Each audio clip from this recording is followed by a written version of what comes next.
Hello, welcome back. Thank you for tuning in to my little talk show. I love that you guys come and see me every week and I get to put out these videos. It's so cute. I love it. Thank you so much for being here. I do have some exciting news that I want to share with you guys. Over the past year, maybe even 2 years, because like I said, I've been growing the temple very slow on purpose, but we are growing and it's very exciting. But over the past year or two, I have been collabing with local artists that I have come across to get some sort of merch graphics together. And it is finally time to start releasing some of that merch. I said local artists. Some of them were local artists. However, the first round of graphics was designed by Deadly Daughter Designs, Maya. They are not local. However, I did meet them through way back when my expanding consciousness classes. We chatted, we worked together. It was amazing. And then they were like, by the way, I'm a graphic designer. And I was like, by the way, I need a graphic designer. I need somebody to help me with this merch because while I have amazing pictures in my head, my hands don't do the things that my head wants them to do. So Maya designed all of these for me. It has been, like I said, maybe like a year or two. These are one of the first designs that I had commissioned. So I will link whatever current things they want me to link for their promotions and things in the comments. But I am very, very excited. I absolutely love the designs that they came up with, and I hope you guys love them too. So we're going to be releasing, I am doing great already. We're going to be releasing a 1 or 2 designs a week all the way through November. So the link will be posted as soon as it goes live, and then make sure to keep checking in because like I said, we're going to be posting new designs as the months go on. So very exciting. Please get yourself some merch, support the temple, get the temple's name out there, support all of these small business collabs that we are doing, including Mama Needs a Minute and Deadly Daughter Designs or whatever they have going on right now. Please support local, please support community. Please try to not, it's so fucking hard, I get it, but please try to not buy from corporations whenever possible. So we are doing our best to partner with small business, real people, every chance that we can in the temple. So get yourself some merch and keep your eyes open for the new ones that will be dropping again all the way until the end of November. Also, this microphone is really amazing, but I still have a super scratchy throat. I have a higher risk of pneumonia since the last time that I was in the hospital. So I've been to the doctors. They've done all the testing. It's just allergies right now. Hopefully I sound back to my beautiful, glorious self next week, but apparently I also live in one of the worst areas for allergies. So I might just be like this for now. This week's video is called quote unquote systems that we can also quote unquote build. And I know that's a lot of quotation marks, but that's just because I like to call them systems and I think about them in terms of building them or constructing them, creating them. And they are essentially just anything that helps with protections or kind of energy coming in, boundaries, anything like that. And they are oftentimes set up to benefit our human, but really you can set them up for anything. And chances are you've probably come across or set up your own system before, but I want to use this video to kind of expand on these ideas. So let me tell you what I mean. One of the first things that many people are taught to do when they first take their steps on their spiritual journey is to ground and protect. Ground is referring to kind of connecting you with the earth. And I like to think about it as not kind of floating away, right? Like we're very grounded to the earth. We are connected to the earth. And I also like to kind of dump any excess energy into the earth and give it back to Gaia to be recycled and reused as she sees fit. So grounding is keeping us from floating away into astral as we step into the spiritual journey. But for this video specifically, I want to focus on protection because the way that is most common to kind of teach protection for the first time is the bubble method or the bubble system. And what it is you're essentially imagine a bubble around yourself and then you say what is allowed to come through the bubble and what is not allowed to come through the bubble. So for example, I want my guides to be able to come through the bubble. I want them to be able to reach me and help me. I want my ancestors to be able to come through. I want them to be able to experience their descendants through my eyes. I want them to be able to connect with me, but I don't want trickster spirits. I don't want that sort of like mean eye energy, you know, when somebody's giving you the stink eye. I don't want random energies from like graveyards and antique haunted shops to follow me home. And so I set this bubble and I imagine it and I visualize it and I imagine myself inside of it. And I say exactly what I want to come through and I say what I don't want to come through. And then even more, you can add on different layers of protections and you can visualize them to be quite literally anything you want. So sometimes I visualize like literally like armor protection bubbles. Sometimes it's glue. Sometimes it's like sticky taffy. Sometimes it's like a a material that like bounces and ricochets everything back to them. You can literally set them up to be anything you want them to be, and you can assign them any role or job that you want to assign them. So I got with my human team and I was like, hey, what are the most important systems that you think people should consider setting up? And I have a list. I have a list of their top and my top, and most of them are the same. But I'm really glad I asked because they included a few that I did not think of. And just for the sake of like our human brain, I've broken them up into 4 categories. Most of what I want to talk about falls under this protection category, and it's going to expand far beyond that bubble method. But that bubble method is such a perfect place to start. It is such an easy visualization. And unfortunately, I couldn't find the article that I was looking for, but there are legitimate human studies being done on the power of visualization. And the study that I'm referencing that I wish I could find, and if I can find it, I will post it somewhere. But it is all about how if you visualize yourself working out, you actually can get bigger muscles. So the study visualized the participants, or the participants in the study, excuse me, visualized lifting weights, and then they measured their muscles, and y'all, it actually worked. And there are countless studies like this, but that one always just makes me laugh the most. Sometimes I visualize my boobs growing, but that's just between us, okay? Okay, back on track. So let's take that protection bubble and let's expand it from there. Let's really grow it and put some detail in it, going off of what we have already established. Oftentimes, I'm a curious little kitten, okay? I want to know what spirits want to talk to me, but I also don't want to have to be the one talking to the spirits to find out who wants to talk to me. So I need a middleman because your girl is busy. I don't have time to do all the secretary work myself. So I need some sort of middle system to filter through the spirits that I am asking for answers from. So sometimes I just be like, hey, I need an answer on this. Anybody around? And I want to see if there's a spirit kind of like, just kind of floating by that I can maybe ask, because they have astral gossip. Okay. I didn't tell you, but there's astral gossip out there. And if I'm trying to work around a system, wink, wink, sometimes I'll just kind of ask what the astral gossip is. So I also don't want to talk to every single spirit that maybe is just also being nosy and wants to know why I know but has no information. I need a middle system. So let me give you some examples of what I might set up in that case. If you really like that bubble method, I would add a layer that's almost like a goo, some sort of like, I don't know, weird system that they would have to walk through, and their vibration would have to be set up just so their intentions from coming through would have to be set up just so to allow them to pass through. And if their intentions were not what I needed or were maybe nefarious in some way, the gel or the goo would kind of like slingshot them away, right? Because you can be as crazy and like nonsensical with all of this as you want, and I highly recommend it. But I know that that bubble method doesn't make the most sense in everybody's head. It only makes sense in my head up into a point. And so another method that I would often use is kind of just like a checkpoint system. Like there is a checkpoint that the spirit has to pass through that includes like a guard and a bag check and x-rays and whatever else you want to set up. I would again say I only want spirits that have a legitimate kind of link to this to come talk to me. I don't want like nosy spirits to come talk to me. A lot of times I say I don't want angels to come talk to me, but not every time. We're still working on the angel thing, okay? But I would literally give my guard my checkpoint list of all the things that the criteria the spirit would need to meet to pass through, and I would say this is where you have to be able to pass through to get to me. Or maybe I even want to take that a step farther. Maybe I don't even want to be noticed by spirits who don't have the information that I am looking for. Maybe spirits don't see me at all. They don't notice me at all. I put some sort of like invisibility cloak over myself.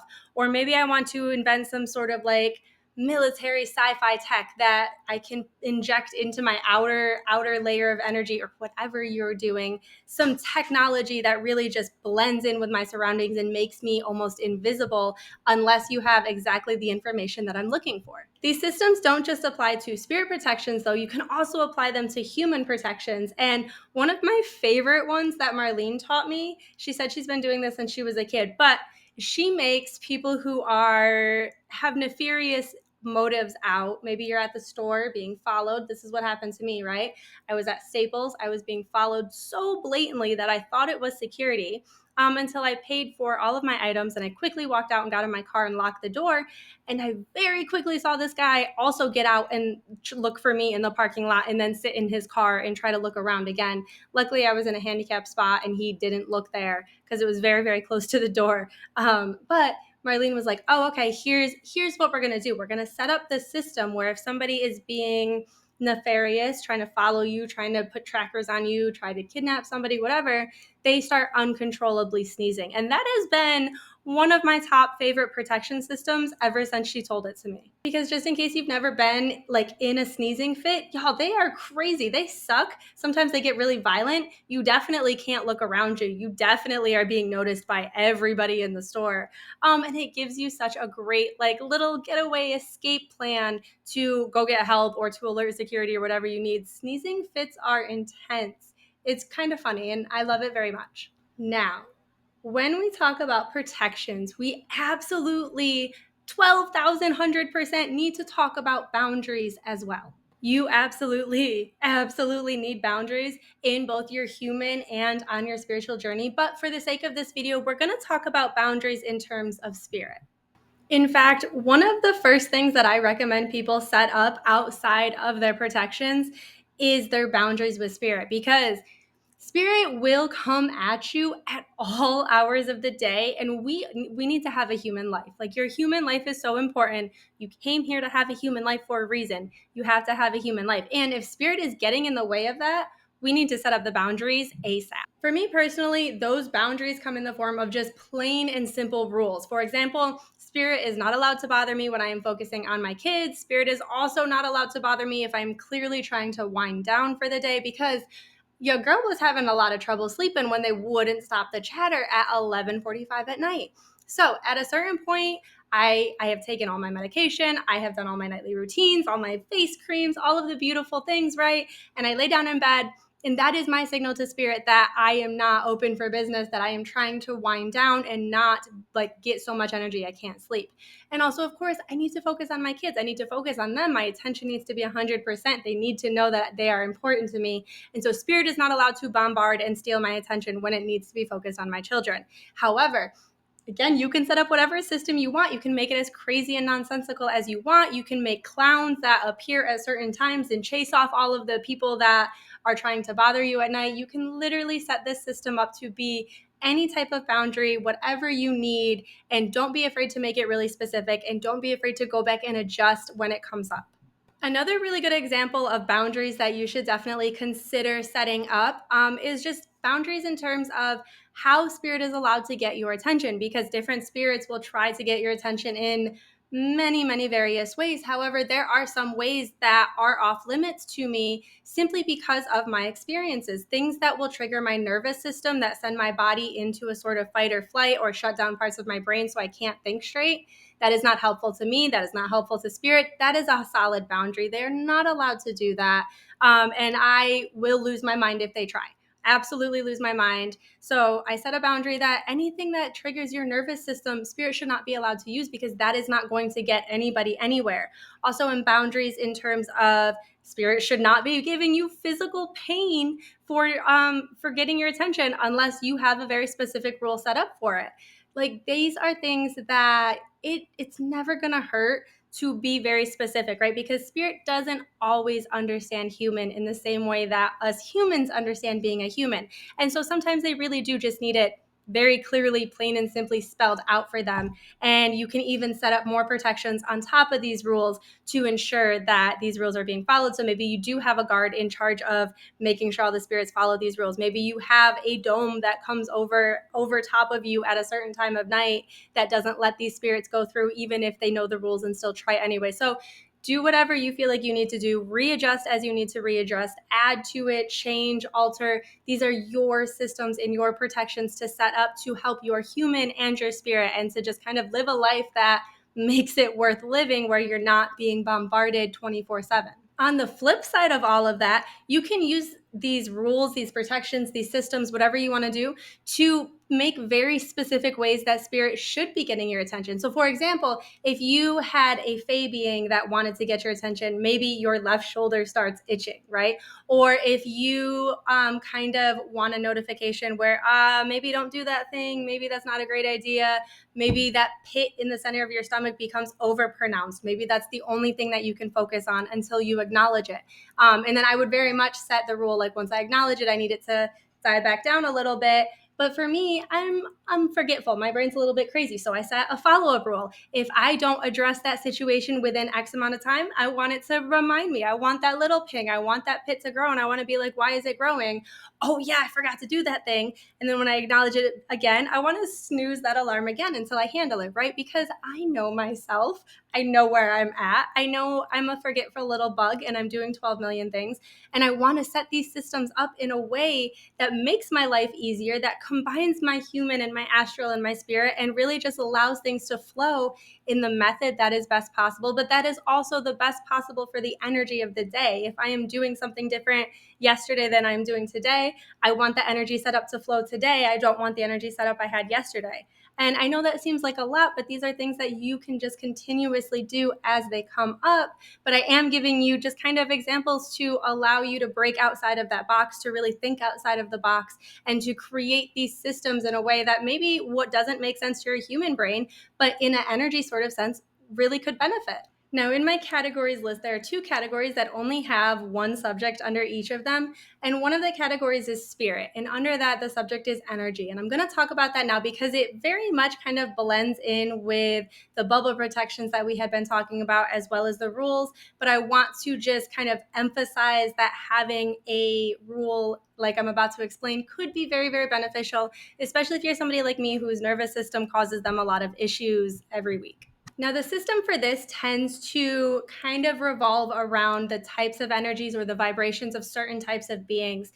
And I like to use religious trauma as an example for this because a lot of newcomers to spirituality are coming out of very traumatic religious experiences. And it is not beneficial, like I mentioned before, for spirit to be constantly re traumatizing our nervous system and sending our bodies into those fight, flight, freeze, and fawn responses. And it literally shuts down parts of our brains. There's no reasonable thinking that's involved. You cannot think past survival in that moment. So the decisions that you make are going to be very skewed, not to mention that it can take hours, if not days, for your system to reset and re-regulate. So I have really big feelings around spirits sending our nervous systems into a panic. And when we're talking about religious trauma, there are a number of spirits with certain vibrations that maybe a person learned to associate with demons or hell or things that could trigger this really big fear response. And especially when you are just starting out, I really recommend having systems in place for not letting that fear response, that nervous system response being triggered. And one of the ways, when we're talking about religious trauma specifically, is I have systems set up to block out or to ask to leave. I can't deal with this energy right now, sort of way. And I typically set these up around those bottom energy beings that just by their presence and the association of what they feel like and what other things within the church felt like could trigger that response. And so it's kind of beneficial to at least temporarily, as you regain your footing, as you re-regulate your nervous system, to have blocks on certain energetic signatures. Here's the thing. It is completely up to you if you want to put a block in place in terms of triggering energy types or signatures or whatever. However, a lot of people that I run into, at least, who have come out of some sort of trauma experience that involves anything spirit, have blocks in place already. And these are typically blocks that they have put in place themselves. But let me tell you what I mean. These blocks or these rules or these boundaries are often put in place as sort of a survival mechanism. Oftentimes when we are young and we're spiritually connected, we have nobody who's explaining to us what is going on. And then if you add a lot of just religious nonsense on top of that, it gets very fearful very quickly. And so we say, I don't want to talk to that, or we attribute certain things to being demonic, to being evil, to being bad. I'm doing a lot of air quotes right now if you can't see. we put blocks up in place because we feel like we need them for our safety, for our survival. And we do it, especially as children, almost automatically. In half a second's thought, we can put these blocks up. And so, even if you don't want to put blocks up in place, I always recommend just going in and maybe just blanket resetting your blocks. Like, hey, if I have any blocks in place that I set up for my guides when I was a kid, I would like those to be wiped. I would like those to be erased. And in their place, here are the rules that I would want. Here are the rules that I prefer. Here is what I want the guidelines to be. And just reset it so that you consciously know what rules and regulations and blocks and systems you have in place so that you're not accidentally blocking yourself down the line. I also have a rule in place that kind of runs more based on my intent for the day, my energy for the day. What am I working on? What am I not wanting to work on today? Because sometimes we're just not doing that today, right? So I have a lot of systems in place that, like I mentioned before, kind of change with me to the day. And these systems, they allow the spirits that I want to come in the order I need them to come in. And so, for example, I only allow one spirit to talk at a time. I do not allow them to all scream in my head all at once because that was nonsense. And so the spirits in my head have a queue. They have a wait line. I'm probably the worst DMV in the universe, but they have to wait to get to me because I have priorities and I have systems set up in place in both my human life and my spiritual life. And these systems only work if everybody follows the rules. But Rebecca, you have kids. They're not going to follow the systems. You're right. And Spirit doesn't follow the systems either. I really wish they all would, but of course they don't because I don't control other people.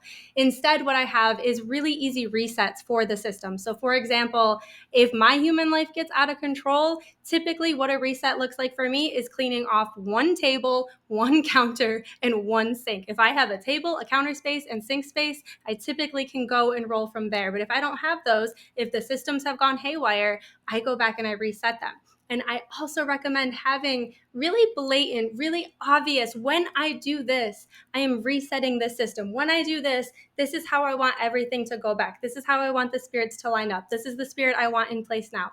Here is your cue to spirit that this shit needs to get reset, and you are realigning, regrounding, reprotecting, taking back control so that you can still continue to move forward at a pace that doesn't make your ears bleed. The other category that I have on my list that only has one thing under it is dreams. And what I have under the dreams categories, I kind of classify as sort of agreements. Now, this is just what I believe. This is how I see the setup. Other people may or may not see it the same way. I haven't run into a ton of people who interpret dreams quite the same way that I see them. So let me know if this aligns with what you understand or how you understand dreams to work. But let's talk about agreements that you can make for the filters in your dreams, and specifically the agreements that are needed to not trigger your nervous system. Because sometimes, again, if you just have one of those nervous systems, or even if it's just been one of those days, we could have a really fucked up dream where we wake up and our body is kind of still in the dream, where we can't get our body to kind of reset for the new day that we have, because whatever happened in our dreamscape was so traumatic and triggering to our physical human body for whatever the reason might be. I have talked about this a little bit before in terms of what I call these dream filters. But let me just preface this by saying I think that dreams are very, very complex. I don't think that there is one way or one rule or one anything that is applied equally across all of the variables that dreams are involved with, because I do believe there's psyche involved in our dreams. I do believe that our human life and feelings and emotions are in many ways involved in our dreams. And I also believe that we do a lot of weird stuff in astral as spirit in our dreamscape. And I believe energy restructures in our dreams and consciousness shifts in our dreams. And there's so many variables that every dream is going to be a little bit different in what is going on. However, as a general rule, I would like to share with you about dream filters. Come with me into my head for a second. I would like to share with you all just a little bit of what it's like to be inside my brain. So oftentimes when I get a really fucked up dream and I'm like, whoa, where did that dream come from? Why did I have that dream? There's two ways that I can follow the path. The first way, I can follow the deep energy of the dream, and that will take me to a different thing. But sometimes there's sort of this like outer layer energy that feels really weird. And so if I follow that outer layer dream energy, I sometimes come across what I call these dream filter guides. And they, in my brain, welcome, this is why I am the way I am. In my brain, this looks like when you have like a reality show and there's like all of those TV screens set up and they're like switching between cameras and stuff, or like there's security somewhere and they're watching all of these different like cameras. It's that, but it's run by these like Oompa Loompa guide looking beings. And it is a very weird place to be in my brain. But I am very glad I found it because I figured out that we are actually able to negotiate a bit to an extent with these dream filter guides. The way that they showed me kind of their role, at least the part that's pertaining to what I want to talk about, is that we are off doing whatever we are doing all the way over in astral, and we are still connected to our human bodies, of course, because we come back to our human bodies when we wake up. We're never really disconnected from them in that way. But so we're still connected to our human bodies. So that energy from whatever craziness we got going on is coming through that connection still, right? Because I see all of my abilities based on energy. So the energy is still coming through the connection, but it cannot reach our human because in a lot of cases, it's not safe to come into our human in that sort of very direct type of energy that it is. Our human bodies, the earth as a whole, cannot handle all of that. So instead, the way that it comes in, it's filtered in. And so I like to think about this as having kind of, have you ever heard somebody say you have rose colored glasses on? And so like you see everything in a rosy hint and everything's lovey-dovey, right? So you can think about that as a filter. And then let's apply that sort of logic to these dream filters. I'm so sorry for the noise at the end of that last clip. Apparently my daughter was bet $10 to eat hot sauce and she succeeded because that girl is about her business. But anyway, so let's talk again back to these dream filters. So we have those rosy colored glasses on. They make us see everything with that rosy colored filter. And the same logic applies to these dreams. These dream filter guides are almost putting these filters in place as that energy comes through. That energy is being filtered through whatever filters they have put in place. And then your dream often ends up a combination of 2 or 3 or 4 different filters. It's all very nonsense in a lot of cases. So when I have a dream where I'm not me, but some other random little girl running through my middle school in like a black and white haze, being chased by a monster that I've never seen that actually is not scary, but I am terrified of, and I'm just like running for my life. This is how I run. I'm so bad at running, guys, right? I'm just like running for my life. I don't know who I am. I know I'm at my middle school and I don't know why I'm running, but I know I'm about to die. I like to think of those dreams as maybe I'm actually doing something really cool. Maybe I am the secret agent girl or whatever, but I can't see where I am. So they put a high school filter on me and they can't tell me who I'm running from because it's classified. And so I'm just running from this big, scary, weird monster. I'm not really sure. And maybe sometimes they need a little boost of energy, whatever version of me up there, maybe they need a little boost of energy from my human because I'm sleeping. I have a little bit of extra energy, right? And so they'll also, these dream filter guys will also put a filter on there that kind of elicits a certain emotion because emotions are translated in this case in terms of energy. I know it's a lot, right? But this is why we have those different filters that give us these like nonsense dreams half the time. And again, every dream is going to be case by case, but as somebody who sees things through energy, that is the best visualization that kind of allows for the way that energy is oddly interjected into that path that we have between our sleeping human selves and whatever dream version has got going on over there. Now, let's think of this whole filter situation in terms of agreements that we can make with these filter guides that we have, right? Because I have a rule where I understand that spirit needs, in a lot of cases, a specific type of energy, a specific type of fear in this case for this specific rule, right? This specific type of fear involves like danger to my children. And I understand that I don't understand everything. I understand that I don't 100%, probably I don't even maybe 2% know what is actually going on in terms of the complexities of these dreams and these other versions of myself and how everything is all connected, right? I admit that I don't know hardly anything about it, but I do still want to set some rules and I do still want to set some boundaries because I cannot be, as a human, waking up in a state of panic that does not go away. And so one of the boundaries, one of the rules, one of the agreements that I have set with these Oompa Loompa filter guide security men that I have in my brain is that if they are going to need that specific type of energy, first and foremost, if you can avoid that specific type of energy, I ask them to avoid it. But I understand I don't know enough, and sometimes they might not be able to avoid it.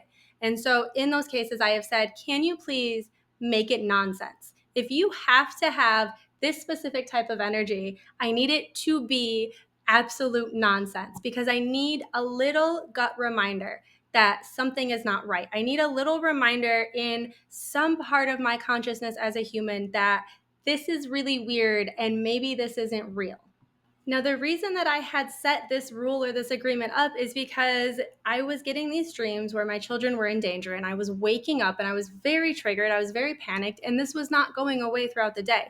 And so I needed to find a way that would allow the energy to get where it needed to be, but without me being this triggered. And so I said it needs to be nonsense, right? And so before I set the rule, not nonsense. Let me tell you what happened after I set the rule, okay? So they really gave it their best chance. Now, I do have to note that the dream filter beings tend to not be they just, and I'm so sorry, but they're just not the smartest, okay? They really tend to not be the smartest. And so sometimes they need really specific examples, or you can even ask other spirits that you trust to come in and help explain things to them. But they do their best in most cases, right? So the nonsense was that I was on a cruise ship with my daughter, and she was a bit younger than she was. So she was like, you really had to have eyes on her. She was that age.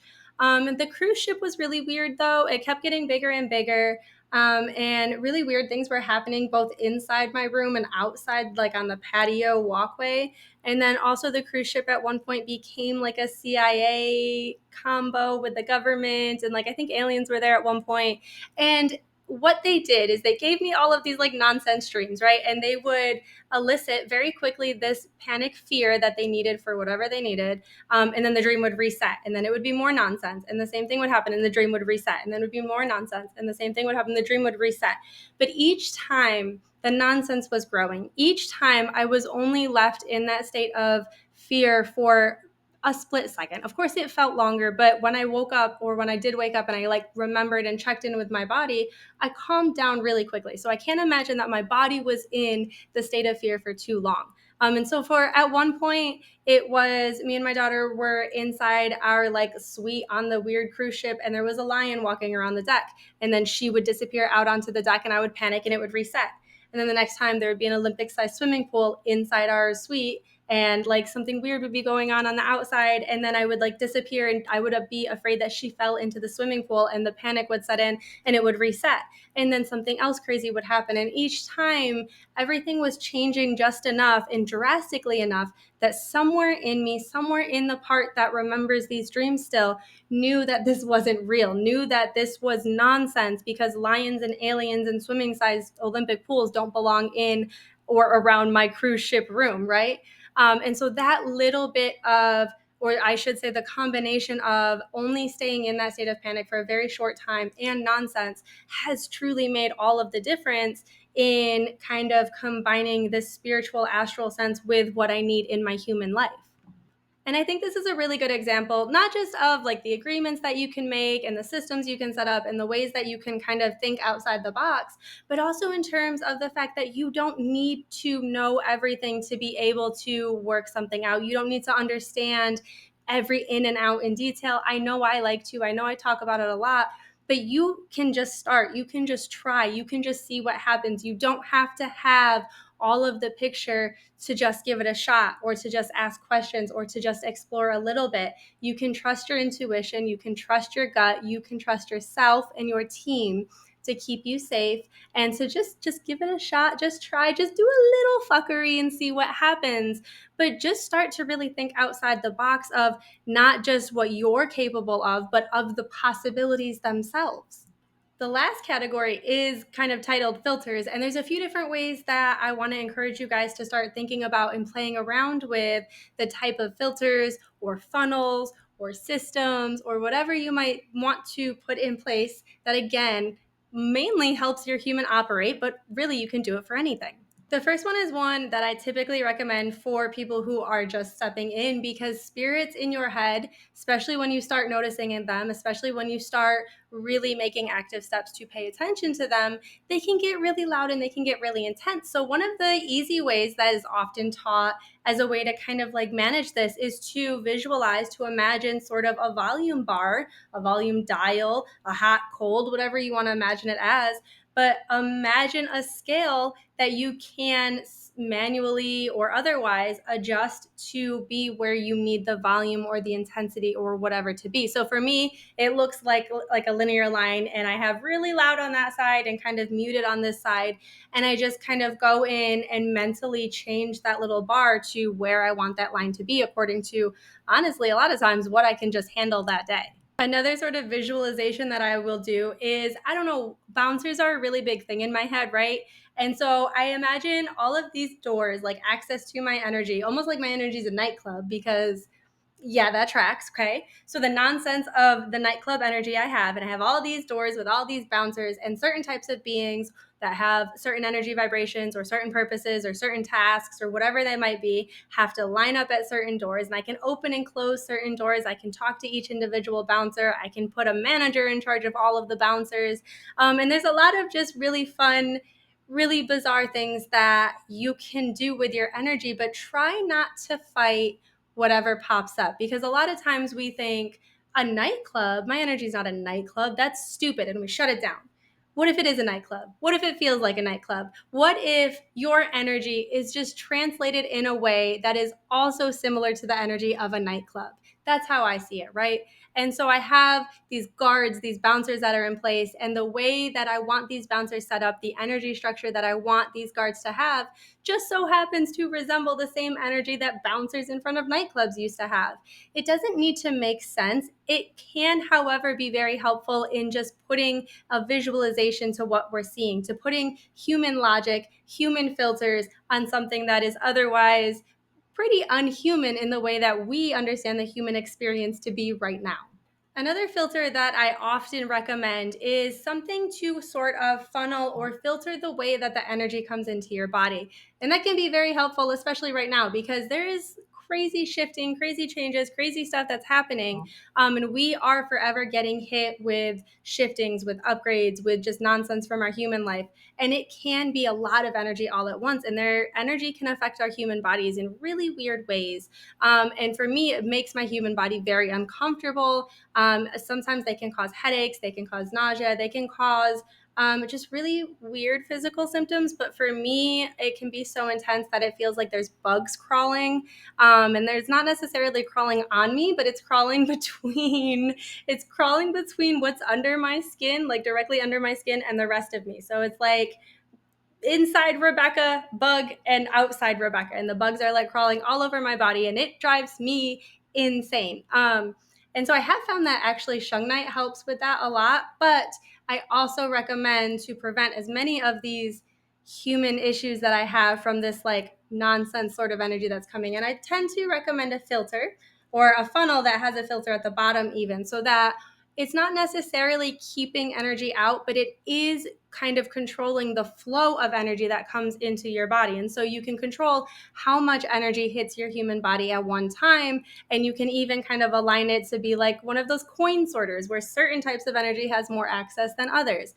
But to kind of funnel this energy in and to slow it down or be able to speed it up based on what you want is an extremely, extremely helpful tool that you can have in your toolbox in terms of just what you can play around with and what's comfortable for you.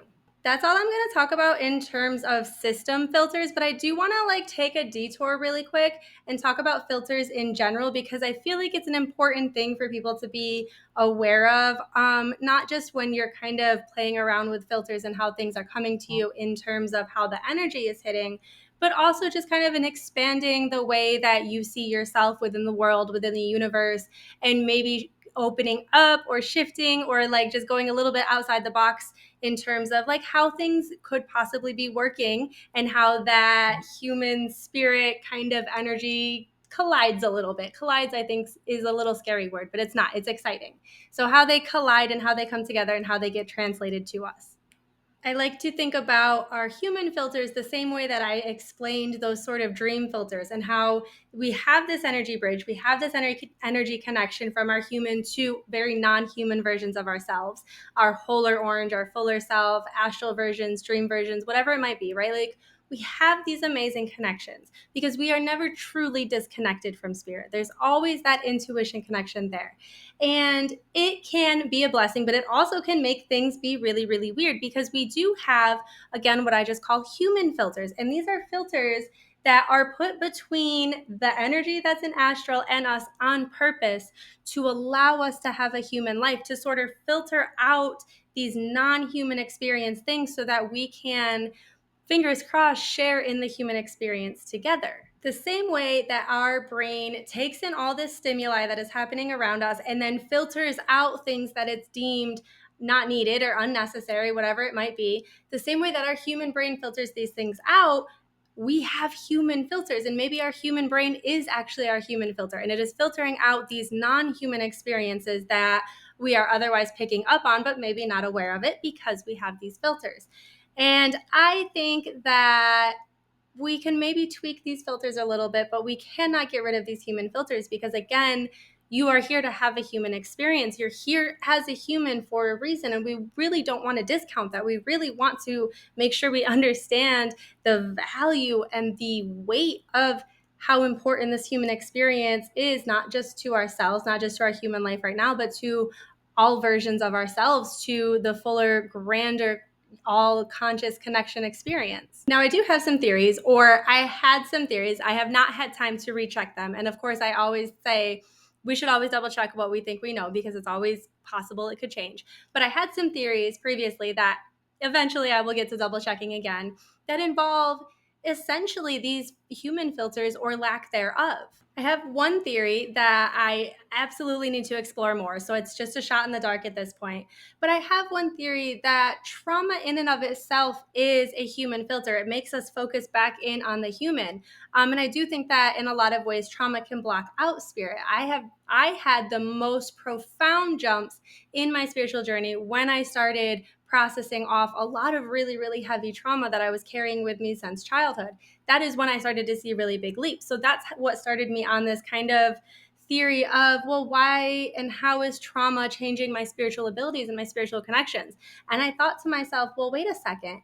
If trauma is a human filter, the birth of humans, a birth in of humans is so freaking traumatic. It doesn't make sense, right? And so I thought to myself, why would we start our human experience with something so traumatic that it blocks us off from spirit? And then I was like, well, duh, maybe that's the point. Maybe the whole point of a human birth being as traumatic as it is to focus in. Maybe that's how we actually need to come from spirit into a human life. I don't know. It's just a theory, right? And I also have theories involving mental health and human filters. And we can look at cases of schizophrenia and how, well, maybe they're actually seeing other realities, other dimensions, other versions. Maybe what is going on is still the way that, psychologists and psychiatrists see it, still the way neuroscience has been studying it, but maybe there's that spirit link to it as well, right? Maybe the human brain is that spirit link, and maybe there's medications that add filters, maybe there's medications that can remove filters. We know so little about the intricacies of the human brain and of spirit in general that we're really just kind of seeing what we can see at this point. But I do have so many theories, right? I personally feel like the majority of mental health cases have a spiritual backing to them. I'm not saying they're spirit caused, but I'm saying what happens in human translates in spirit, and what happens in spirit translates to our humans because we are connected. And I think that connection is mind-boggling at the least. So just something for your brain to play around with, just something for you to consider, to kind of expand and, again, think outside the box in terms of who you are as a spiritual being, as a human, and your connection to human, to earth, and to the universe as a whole. Okay, I have 3 really quick tips I want to just kind of also put in your mind that you can expand and explore on to close the video off. Tip number 1, when you are building these systems or whatever you want to call them, you can automate them. You can automate when you want that funnel to kick in and when you want it to kick off. You can automate your bubble protections. You can automate your security features. You can automate your grounding. You can automate your protections. You can automate your spiritual hygiene. You can automate whatever you want, right? Because you're building these things from scratch. And while I super encourage you guys to go in and be hands-on and play around and get a feel for the energy, get a feel for exploring it, for how it feels, for how to identify it, for all of those things, also remember that you're in charge. You can do whatever you want. You can automate the system. Tip number 2, and I did mention this a little bit, but it is worth mentioning again.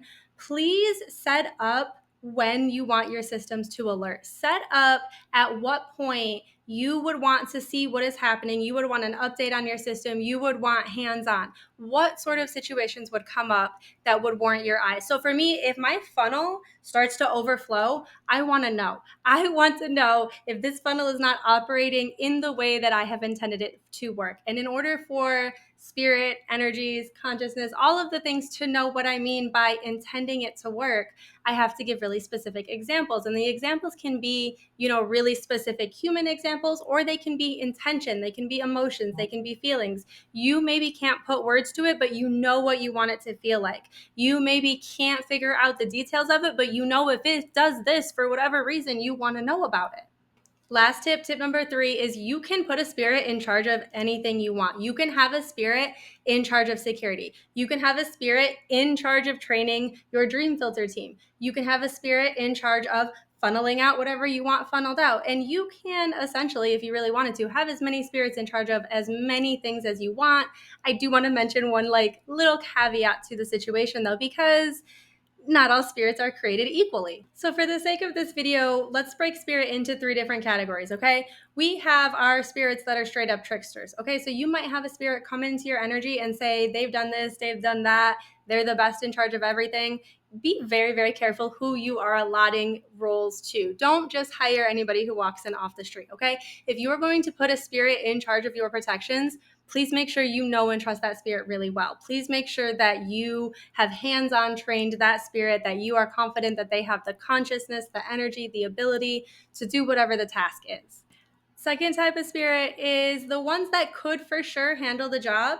They typically have other jobs they're doing as well. So make sure before you're just you're in charge of this, make sure the spirit can take on another job. Make sure they're willing to. Don't just force them into servitude, because that's kind of fucked up, guys, right? So make sure if you do have a spirit that you trust, if you do have a spirit that you're they could absolutely handle it, make sure they are on board with handling it. Make sure you're not just pulling in grandma who's trying to heal her inner child from 12 decades ago and making them deal with your inner child too. Just be nice about it, right? We don't know what grandma's got going on. I'm pretty sure she's having a life, whatever. So make sure the spirit has the ability to take on whatever you are asking it to take on. Now, typically they can. Typically, it's not a problem. Typically, and in a lot of earlier cases, before you run into a lot of random spirits, typically they might even have that in their job description already. But just double check with them before you start assigning new things for them to do. Just be a considerate boss. Now, not everybody just has access to spirits that they trust. I get it. We are all set up very, very differently. Everything is going to be case by case. So let's say for whatever reason, you cannot find a spirit that you trust to be in charge of whatever you want somebody to be in charge of. That brings us to the spirit type number 3 and what we're going to close out this video with. Now, when we are talking about systems within our own energy, we can oftentimes take a part of our energy and sort of assign it a role. So let's say you have no spirit that you trust that can be in charge. We can take a part of our own energy and we can assign it a role, and we can start to build it and grow it consciously and on purpose. I want to make clear what I am referencing here is one very, very specific type of being creation, let's call it. And I did put that in quotation marks for anybody who can't see, because there are many different ways that humans and otherwise can sort of quote unquote create a spirit. Now, is energy created or destroyed? That's a whole different thing. I personally think that energy can be recycled and expanded. So it's not necessarily created or destroyed, but it can be reused and repurposed and cleaned. And it also can be grown and expanded in terms of, for example, the one that I talk about the most is when something new happens within the universe, it expands the entire universe, right? And so we can expand the energy and we can really get detailed when we do it. And again, I am very specifically talking about expanding your own energy in cases of building systems and machines and whatever else you want to build for your own energy to help your human. It gets very complicated when we go outside of our own human energy. So for the sake of this video, I'm very specifically talking about that only. And we've seen this before, specifically when I talk about body guides and rules in that capacity. But for now, let's talk about it in terms of setting up a spirit to help monitor that funnel type filter system that controls the flow of energy into your human body, because I feel like that's a really important one. Now, truly, you don't even have to set like an actual physical being to talk to. You could have the funnel system talk to you directly if you really want, if that works in your brain. But if it doesn't, sometimes it's easier to give this sort of like middleman a physical form that you can imagine yourself going and talking to. In order to do that, I literally will go into my energy and I will sit in my energy and I will think of all the intentions, all of the energy that I want to be focused into this being. And I will start to essentially, quote unquote, build this being for the purpose of monitoring this funnel system. And I will specifically pull energy. And I know that sounds a little weird, but just give it with the intention of pulling energy from myself, from the energy that I am sitting in. And I will sort of pull it from around me and I will have it form this like physical being that I am visualizing in front of me that I can then focus on the details. I can focus on the energy. I can focus on specifically what I would want this ideal employee, again, I'm doing quotation marks, this ideal employee to be, to manifest, to be able to embody that would be the ideal candidate, the ideal everything between this funnel system and myself. The trick with building these guides, these spirits, these in-between people from your own energy is that you can't just stop there. Or I don't recommend just stopping there. You could, you might have a time. I highly recommend making it a pattern, making it a little bit consistency, at least for a couple weeks, to go back and find that spirit, find that being every single day, put a little bit more energy in them, explain a few more examples, help them really expand their own consciousness and their understanding of what it is that you want them to be doing. And in a human brain sense of the way you can think about it as creating a being, creating a guide, creating a spirit specifically set out for this. In your own way, you're its whole orange, right? Like you are the being that is powering this spirit, this piece of your energy. And it's really important to go back in and to continue to have chats, to continue to give it examples, to continue to allow it to expand its consciousness, because that will make it able to handle own like other situations on its own, right? It won't need to come to you for every little detail. It won't need to come to you for every little like issue that comes up, because it will already have discussed with you, if this happens, then you do this. If that happens, then try this. And it will know what to do in all of these very individualized and distinctive situations based on what you have taught it, based on the energy that you want it to have, based on all of these things. The more time and energy you put into it, the more you can kind of grow and the more it will be able to manage this system on its own. Please always go back and double check all your systems, double check all your spirits, double check all of your things. And I know that not everybody kind of agrees with, I just want to mention, not everybody agrees with the whole like building your own spirit. So if it's not for you, it's not for you. And I totally respect that. However, it has been really important and a really helpful tool that I have had kind of situated in my own energy and in my own experience. Okay, that's all I have for you today. Thank you for sticking around. I know it was a longer video. I hope it's super helpful. Remember to keep an eye out for the merch. And if you find my content really helpful, if you find value in it and you feel like you have it in the budget to donate to the temple, it would be super appreciated. We are really growing. We are really expanding. We're really putting the pedal to the metal, and funds are running a little low as we are getting things launched off. So if you have it and you are able, I would love a donation. It would be super helpful. But if not, it's never expected. Thank you all for being on my Patreon. Thank you for supporting me, and look out for the merch. It's coming so soon.